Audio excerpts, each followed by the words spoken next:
Okay, so we are going to get started with our charcoal block, or our ingot casting.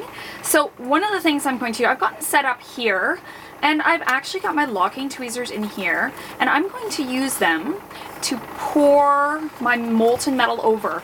And prior to starting, I'm just double checking that I've got a good angle to do that at.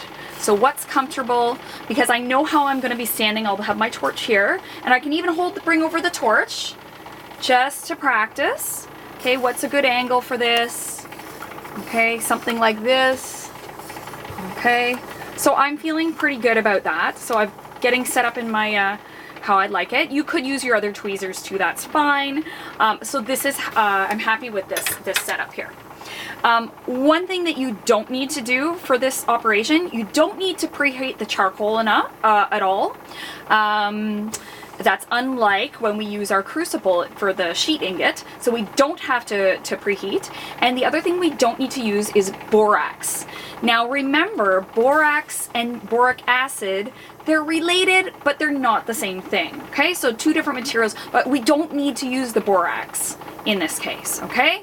We're just gonna put the metal directly in here. I'm gonna cover up this here so I don't dump it into my, the hole for the ingot.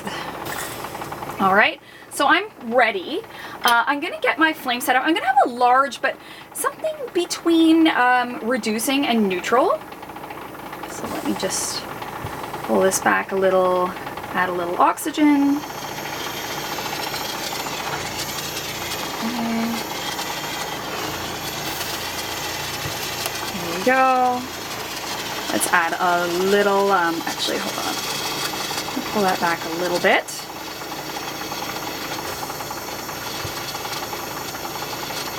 Here we are.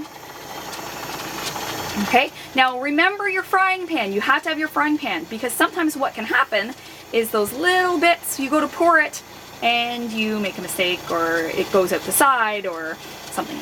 All right, so here we are. I'm gonna start heating here. Just doing another double check. Just gonna leave that for a second.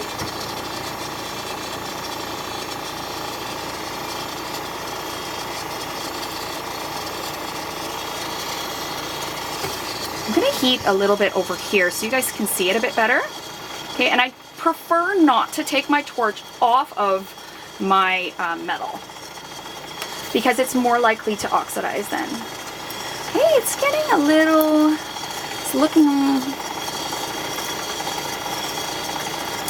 it's going to get close to melting, but you have to make sure the entire thing is molten. Here we are, look at that. Oh, so nice. All right, I'm gonna give it a little shake. All right, and,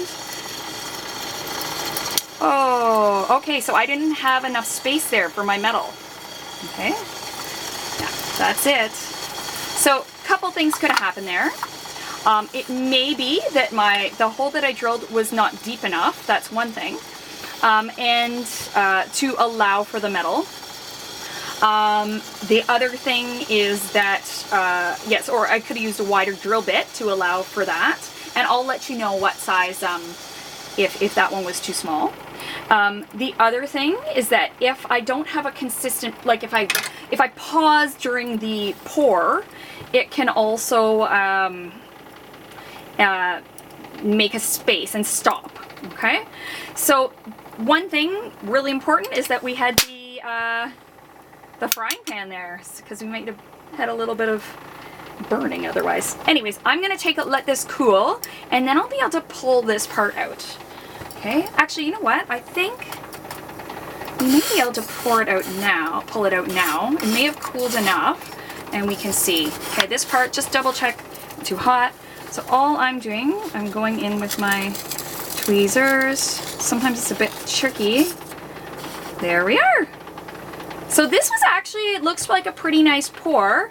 The main problem was that it wasn't deep enough. I didn't drill deep enough. If I drilled just a bit deeper, that would have been fine. and or used a wider drill bit. Okay, so I'll let you know what would have been preferable here in terms of the width of the drill bit. Okay.